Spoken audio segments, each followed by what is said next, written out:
बिहारी बिहारिणी जो जयति श्री स्वामी हरिदासो विजयते तराम। ब्रजमंडल की जो अधिष्ठात्री देवी हैं वो हमारी श्यामाजू श्री राधा रानी है। जो ब्रजमंडल 84 Donc le Maharaj, qui est aussi donc, la mesure de l'indice de mouvement mystique dans l'interprétation artistique, c'est une des âmes, donc comme je vous avais dit, des grands peuples, comme l'Olympe, etc. Et donc quand on passe à un niveau un peu, un œil ouvert, où on voit depuis tout en haut, on se rend compte que voilà, les peuples, leurs traditions, leurs religions, ça crée comme des âmes, et qui règnent au même plan, au même niveau en fait. Et en fait, il y a au-dessus de ces âmes une âme. Vous pouvez imaginer comme un soleil rose, un grand soleil rose, vous voyez, ou pareil, un feu rose, un talisman rose, qui s'appelle le sattva. Et en fait, le sattva, c'est exactement la même chose que pour le Maharaj, c'est, on va dire, le cœur des hindous, le Christ, le cœur des chrétiens, etc., le Mam, le cœur des musulmans. C'est le cœur des artistes. Et dans les artistes, les artistes, ça veut dire qu'ils viennent aussi de différentes peuplades. Donc le sattva a été fait chair et il a habité parmi nous plein de grâce et de vérité. Et nous avons contemplé sa gloire, une gloire comme celle de l'artiste suprême. Les apprentis artistes ne doivent pas considérer la transfiguration comme un événement concernant l'artiste en tant qu'artiste suprême, mais qui n'a pas de rapport avec les villes, lesquelles sont le corps même des danseurs. Donc par exemple ici vous avez une citation de Saint-Pierre qui parle du sattva justement et de l'art. Je vais finir. Bien au contraire, le corps de l'artiste connaît lui aussi une glorification que le sattva rend de plus en plus manifeste à mesure que son corps grandit en stature spirituelle. Donc on a plusieurs passages dans la Bible qui parlent du sattva comme ça. Où Jacques dit aux danseurs: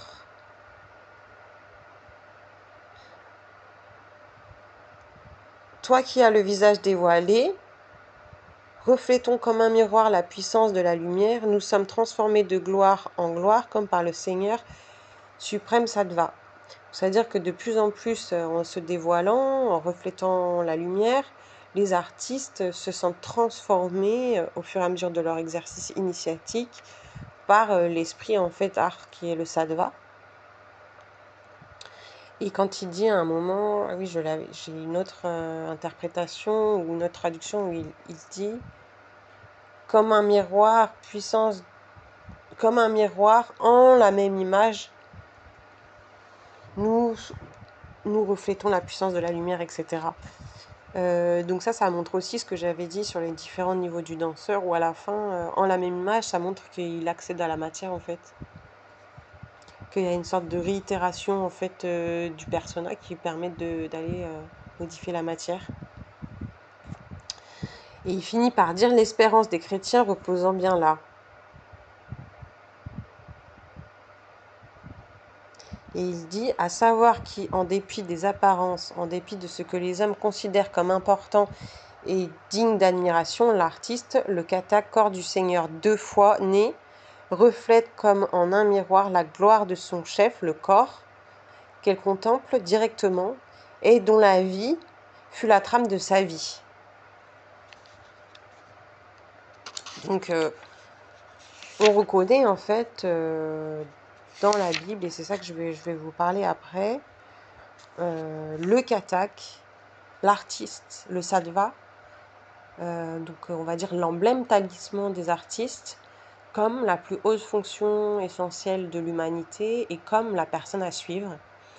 Et donc il y a plein de codes comme ça, parce que je pense qu'à l'époque déjà, les puissances artistiques, je pense, qui étaient en place, les vrais artistes étaient déjà un petit peu en danger. Et donc il y a des explications, notamment on retrouve par exemple le thème du labyrinthe qu'on retrouve dans le Minotaure ou dans le fil d'Ariane. Et donc le thème du labyrinthe, en fait, en général, c'est toutes les explications pour créer des scènes, et en fait, qui étaient très cachées. Donc le mythe du Minotaure, il est codé pour pouvoir créer des scènes, et le fil d'Ariane pour créer tous les systèmes son, la connectique, le fil rouge. Pour ceux qui connaissent un petit peu les sound systems, etc., il y en a beaucoup, c'est souvent ils sont rouges en plus, pour relier les enceintes entre eux, etc., etc.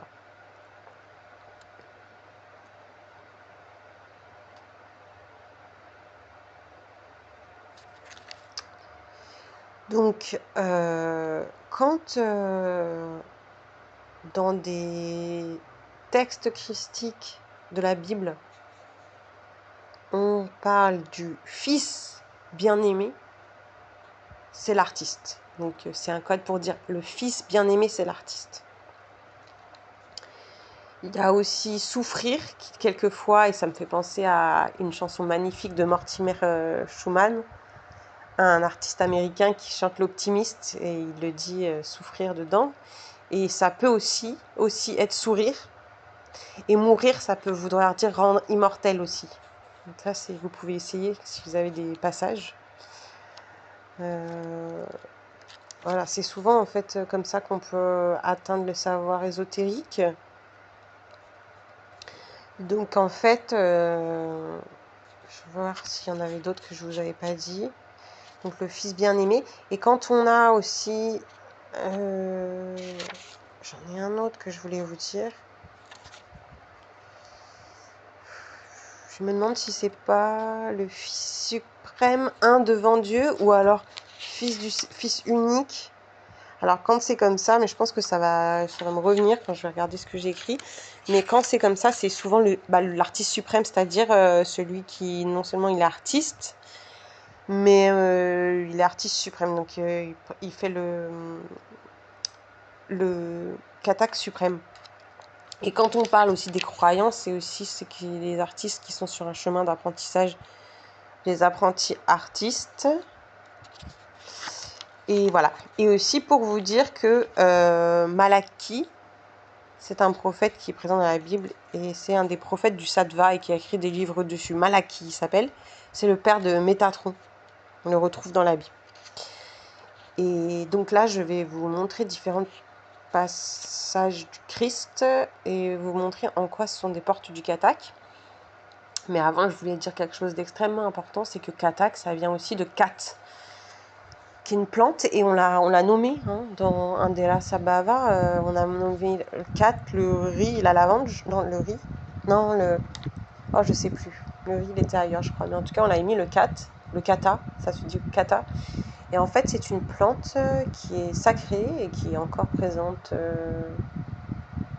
sur Terre, et ça vient aussi de là, le katak, ça s'écrit aussi kat, K-H-A-T, et c'est ce qui a donné la coca, par exemple. C'est une plante mythologique sacrée.